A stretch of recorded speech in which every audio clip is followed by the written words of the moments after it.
Welcome to the Black Beat Podcast. I'm John Washington, CEO and Editor-in-Chief of Flossin Media, and I'll be your host for each show, where we take an unapologetically Black approach to profiling people and stories that demonstrate capability, significance, and influence with our community. Today, we welcome Executive Director from NuLeaf Project, Jeanette Ward-Horton. NuLeaf Project's mission is to build intergenerational wealth via legal cannabis industry for the communities disproportionately harmed by cannabis criminalization. Their programs are designed to increase success outcomes for people of color in the cannabis industry, either as business owners or professionals. Welcome, Jeanette, to Black Beat. And I'm glad I got you here, girlfriend.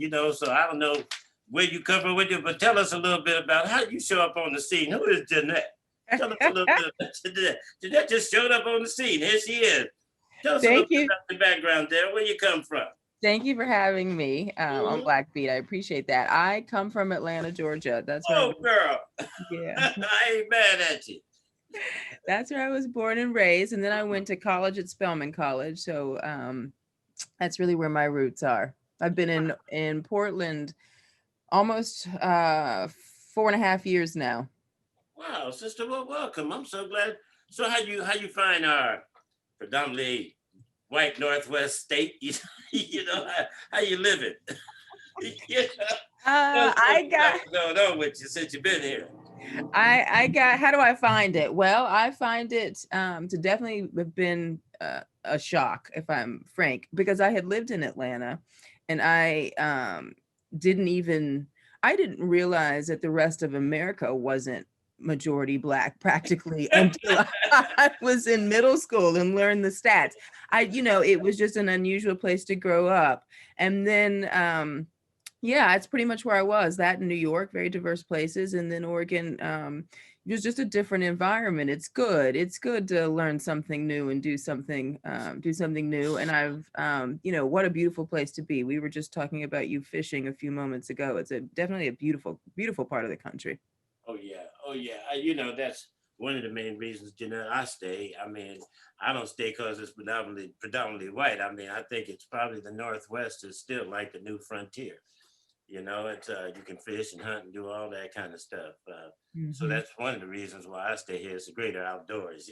But the fight's here. I mean, rather not, if you know it or not, the front line is right here, in the fight, so that's another reason why we stay here.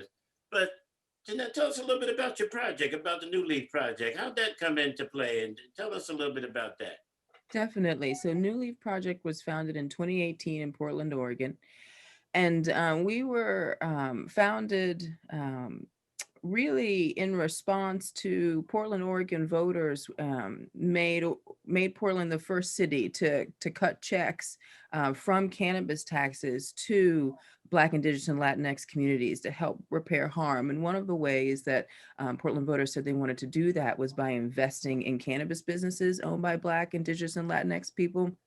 And so NuLeaf Project was really formed to help move those funds to those businesses. And then as we've grown, really do as you read our mission, help build generational wealth for Black and brown people through the cannabis industry. And we do that through activism, like working on the state equity bill, state cannabis equity bill, as well as through practically finding funders and finding sources of capital for Black, Indigenous, and Latinx businesses, because it's just a real need. Wow. Sister, you right on time with that. That's definitely somebody's thinking ahead of the curve on this one. How does the project address equity hurdles for marginalized groups? Yeah, so it really, first thing we do is focus on capital, is figure out how we can get more funds in the form of grants and loans today, but looking at, all the forms of capital so that we can get just more lines of capital, more, pipelines of capital to Black, Indigenous, and Latinx business owners in that order. If I can quote Mama D, because that's the order in which you see the lack of capital in our businesses. So we really have a focus for some on Black businesses and are just unique in our success rates of getting funds to Black businesses. And that's really, that's the first thing that we do. And then the next thing that we do is one-on-one with entrepreneurs, really figure out what do they need to get to their next goal. Are they trying to launch their product in the market? And it's the first time they've worked on a food product. And so we help get them to a food commercialization class, and they can learn how to bring a product to market. It really just depends on what the entrepreneur needs. Right on, right on, right on. So what do you think the stigmas are around cannabis in the Black community, sister? Tell me a little bit about what you believe is, those things going on, that interplay. Yeah, it's a complex interplay. So my own story, when I got to the cannabis industry, I came here to lead marketing and PR for a tech company. And then I looked around at the industry, and it was wider than corporate America where I'd come from. And so the first thing I think a lot of people of color feel, especially Black people, when they get to the industry is, there's a word I'm not saying that's really what's coming to my head. Like, I can't believe. You can say it here. This is the place where you can say it. If you're going to say anything, say it right here.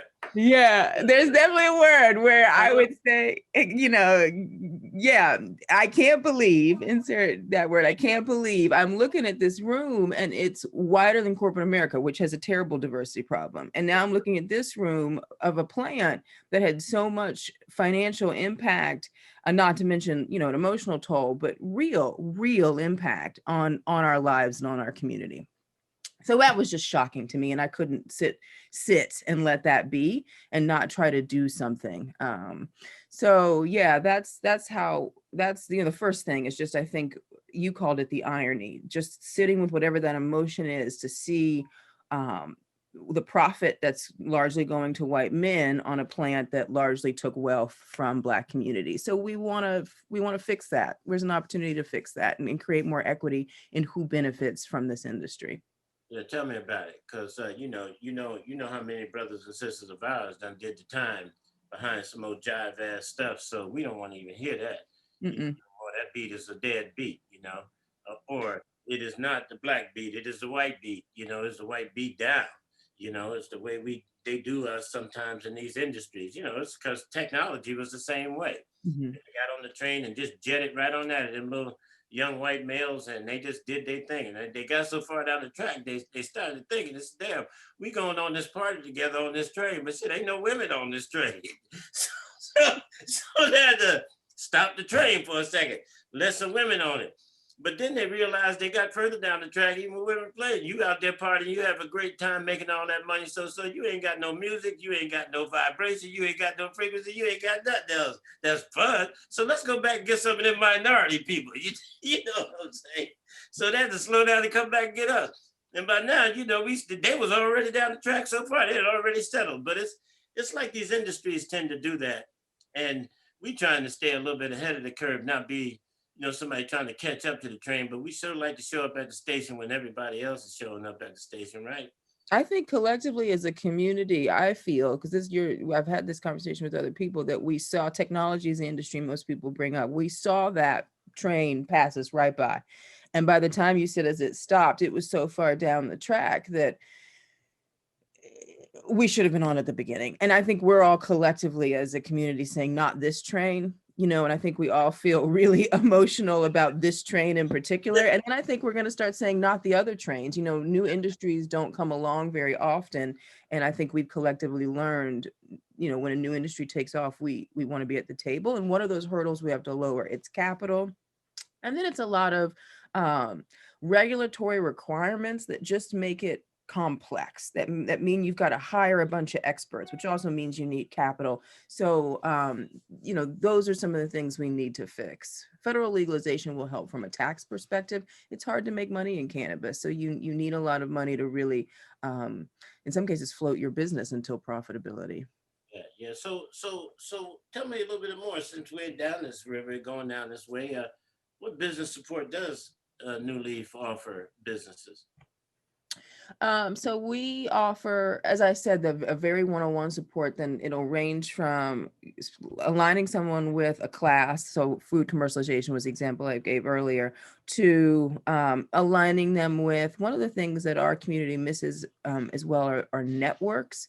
So we don't have, an uncle who knows someone who's a venture capitalist. We don't have those network connections that sometimes those with privilege forget is what got them in the door. So one of the things that we do is try to create network connections that get people in the door. So one of our entrepreneurs wanted to have a meeting. There are two big beverage distribution companies in town. And so you need to get in the door and get a meeting with one of those companies in order to potentially get the big order, the big sale. So we make those kinds of connections. We made that connection for that entrepreneur. It's very one-on-one. What's your goal? And then how do we utilize our network to solve whatever challenge you've got in front of you? Wow, sister, that's deep. And we are aware that you're doing some other big work too. You're working on some major legislation, and now you want to talk about something that got my attention, made you look very attractive. Is the fact they got a big brain. The people, boy, I said, God damn, that girl jump right where the money source is, the people where they live, go right in front of them instead of say, here I is, this is what I'm bringing you. So tell us a little bit about the legislation you bring in to help BIPOC communities about, 3112. Yeah, thank you. HB 3112, Oregon Cannabis Equity Act. So cannabis equity has become a standard in other legalized states where we've got adult legalization. States have begun to adopt cannabis equity, and it usually consists of three parts. One is making those tax investments, taking money and saying we're going to put those towards repairing harm in Black, Indigenous, and Latinx communities. Two, expungements, and states have begun to set a standard of free automatic expungement. We have that in HB 3112. And then last, cannabis equity licenses. So those are the three parts, all of which we have in HB 3112 in the Equity Act.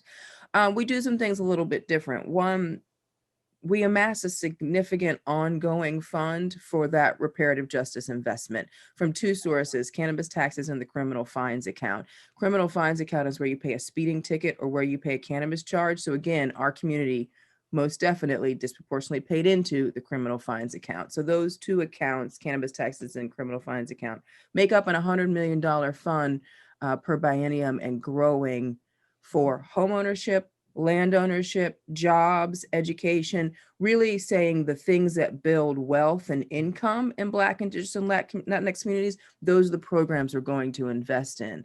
And I am proud to say on this show, there's language in there that prioritizes those investments going into Black communities in terms of proportion, because our community proportionately, hands down, was the most over policed, the most disproportionately sentenced, the community that took the brunt of of you know of the economic detriment. Yeah, I mean, because I remember way back in the day when we was working on SB 11, when over representation, I mean, for the jailhouse, where all the young people were going into the jailhouse. And the funny thing was that so were all the services and the treatment and all that other stuff for people. It was all going to the jailhouse. So in order for us to get well, we all had to go to the jailhouse to get well. And so we so glad that you're out in front of this train a little bit right now, waving your hand, say, yo, wait a minute, slow down a little bit here.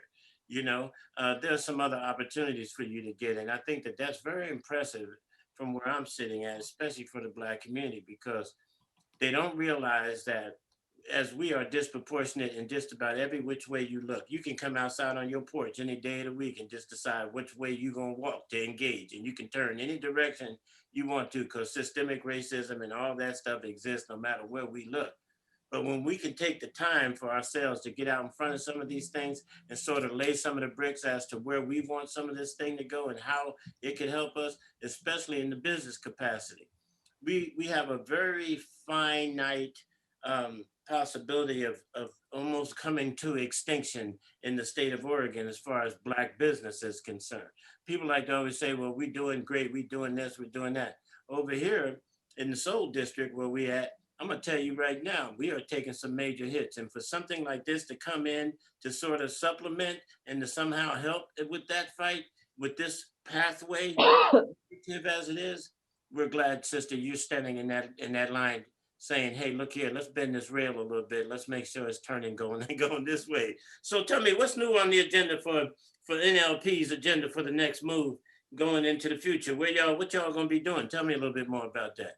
Thank you for asking. Yeah, I will, before I answer that, I will just say I am very passionate about the prospect of entrepreneurship, building generational wealth for our community, and about the self-determination we lost by losing entrepreneurs and Black-owned businesses at whatever level they grow to. So and I appreciate your partnership where we can continue to partner. Um, I will welcome, because there's just such an opportunity, I think, for us to interject right now and grab some of these tax dollars to do what tax dollars have been doing for businesses for years and years. It's just been missing our community. Yeah, sis, I don't know how you feel about that. And as a Black man, I'm struggling in these areas in this time, because I've been on the front line fighting for so many years, and we used to believe that the fight was ours, and it was a sense that, from affirmative action to the reality of civil rights, we stood on that square and we fought that fight because it was really clearly pointed at us, as Black folks, in this country. And, but as we grew, it just, as you watched all the changes come, you watched the diversity change come. It was a good idea, I thought, in the beginning, but when you looked at it as it panned itself out, everybody else was very successful in their campaigns on that platform. But it just seems like Blacks still, for some odd reason, were marginalized even within that capacity. But in today, we get into these rooms now, and not only is the conversation about the need of the Black community there, it's the need of everybody else's community also in discussion. And we were standing in the front of the line for so long, saying, hey, we need some reparations or something over here to take care of our stuff. But now we're in this big blown out discussion about BIPOC and all those types of things. And it just seems like every time we as Black people go to the trough to say, hey, look it, we need some equity, we need some something to improve our condition, the response back is always something like, well, why ain't you coming along with a bunch of other people? Why are you coming alone? Every time we stand alone to address some of our significant issues, we always got to be coming there with a bunch of other folks, not just us. So what's your thoughts and feelings about how equity and all that stuff is playing itself out? And even in this cannabis industry, we saw that they got off on the right step in looking at it. They were thinking about it. We were all sitting at the table, but yet it still didn't pan out to be equitable. It's still only a couple of, retail people out there doing cannabis. And so what's your takes on all of that? I mean, just a little bit about that race part of this race relations. Um, I think I think you said a lot. And I think that, your perspective, I appreciate it, because you obviously had good history. I was young when affirmative action happened, and you had good history that felt like a good time and felt like things might be moving in the right direction, and then didn't pan out like we intended.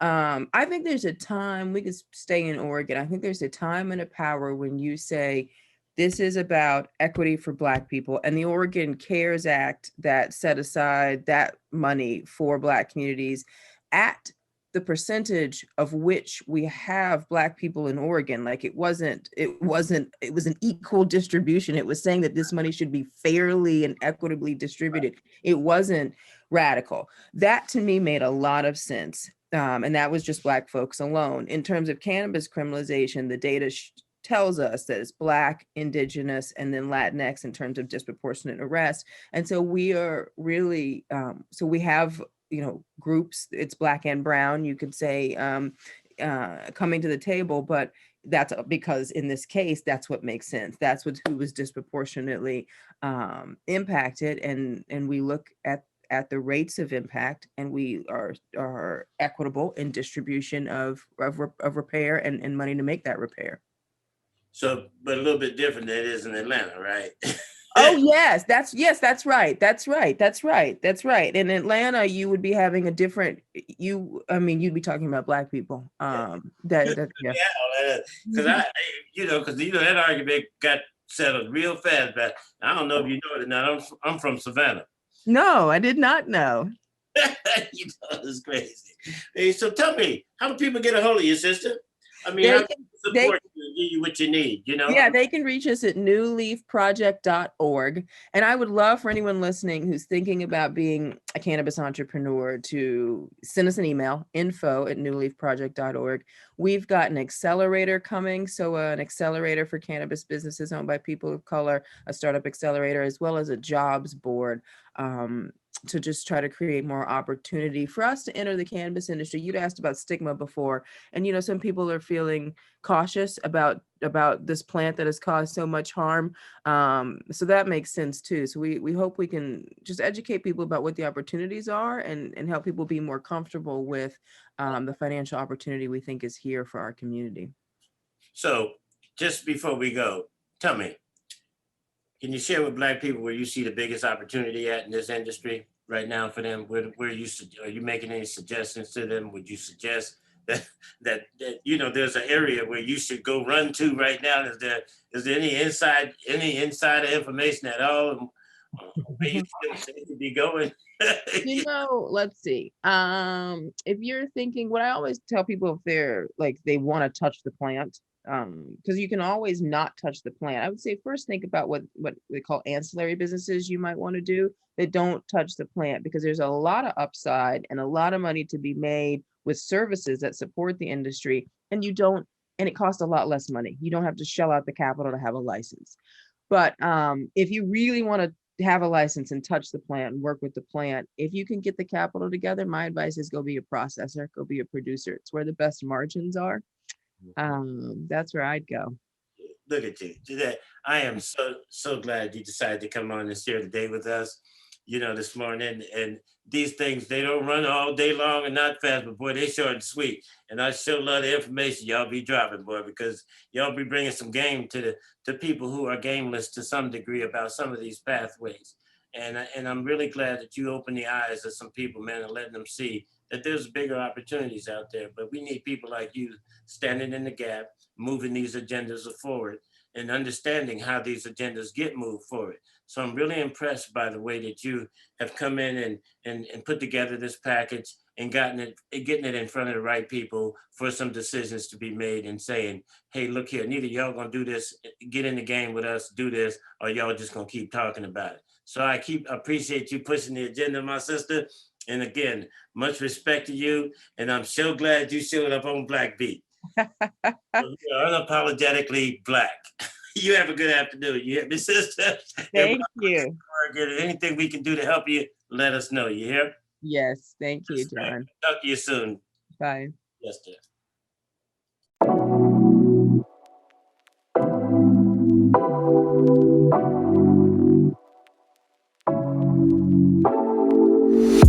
Take it away, feeling too good to me.